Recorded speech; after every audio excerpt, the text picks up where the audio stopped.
2026년 2월 24일에 주시는 하나님의 말씀은 역대하 31장 4절의 말씀입니다. 또 예루살렘에 사는 백성을 명명하여 제사장들과 레위 사람들 목에 음식을 주어 그들에게 여호와의 율법을 힘쓰게 하라 하니라. 아멘.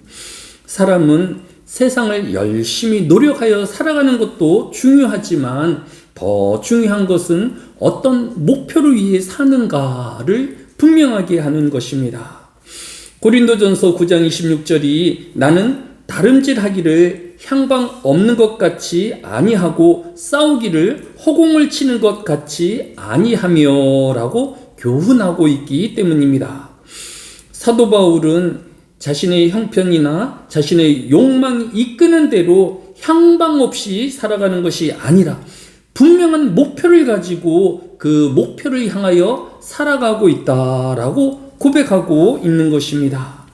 그 사도 바울의 목표란 고린도전서 10장 31절에서 너희가 먹든지 마시든지 무엇을 하든지 다 하나님의 영광을 위하여 하라라고 고백하였습니다. 피조물인 사람은 창조주이신 그 하나님의 영광을 위하여 살아야 하는 것입니다. 그러면 하나님의 영광을 위한 사람의 구체적인 활동은 무엇일까요? 다윗 왕은 블레셋에게 빼앗긴 하나님의 언약궤를 다시 예루살렘으로 옮겨온 후에 역대상 16장 29절에서 여호와의 이름에 합당한 영광을 그에게 돌릴지어다. 제물을 들고 그 앞에 들어갈지어다. 아름답고 거룩한 것으로 여호와께 경배할지어다 라고 하였습니다. 이스라엘 백성이 하나님을 경외하며 제물을 들고 그 하나님을 예배할 때에 그 하나님의 영광을 받으신다라는 것입니다. 오늘 하루도 성도의 모든 말과 행동이 하나님의 영광이 되어야 할 뿐만 아니라 무엇보다도 예배 중심의 삶이 그 하나님을 영광스럽게 행하는 것입니다.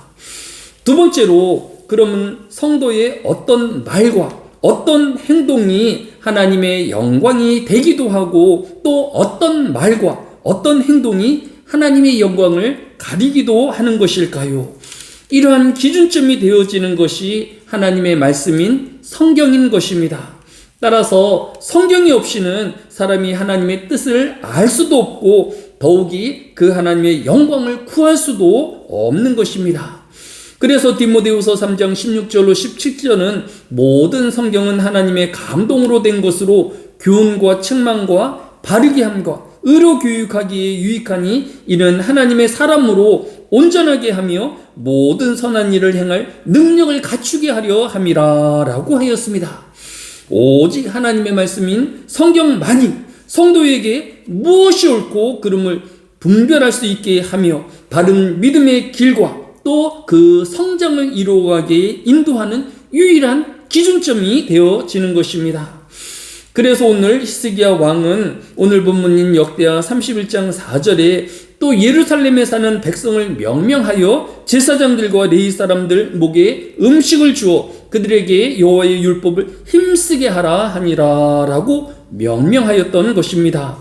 레위인들과 제사장들은 이스라엘 백성들을 바른 믿음과 하나님의 뜻대로 가르치고 지도해야 하기에 히스기야 왕은 그들이 하나님의 율법에만 전념할 수 있도록 그의 필요를 공급하였던 것입니다. 오늘 하루도 예수 그리스도의 구원함을 받아 왕같은 제사장이 되어진 모든 성도들이 이 하나님의 말씀 중심의 삶이 되어지며 그 하나님의 영광을 구하고 예배 중심의 삶 되어지시기를 예수님의 이름으로 축복합니다. 사랑이 많으신 아버지 하나님, 새날을 우리에게 주셨사오니 우리의 욕망과 또 우리의 허망한 것을 위하여 살게 하지 아니하게 해주시고 하나님의 영광을 구하며 사는 이 하루가 되어지게 하여 주시기를 합니다. 무엇보다도 하나님의 말씀을 중심으로 하여서 하나님의 뜻을 구하게 하여 주시고 하나님의 기쁨을 위하여 살아내는 이 하루가 되어지게 하여 주옵소서. 믿음을 지키게 하여 주시고 또 하나님이 우리에게 맡겨주신 사명을 감당하는 이 하루 되어지게 하여 주옵소서. 흩어져 있는 모든 하늘의 교회 성도들의 삶을 주관하여 주셔서 만나는 모든 사람들에게 평강을 빌게 하여 주시고 복을 비는 삶의 하루가 되어지게 하여 주옵소서. 감사를 드리오며 예수님의 이름으로 기도드렸사옵나이다. 아멘.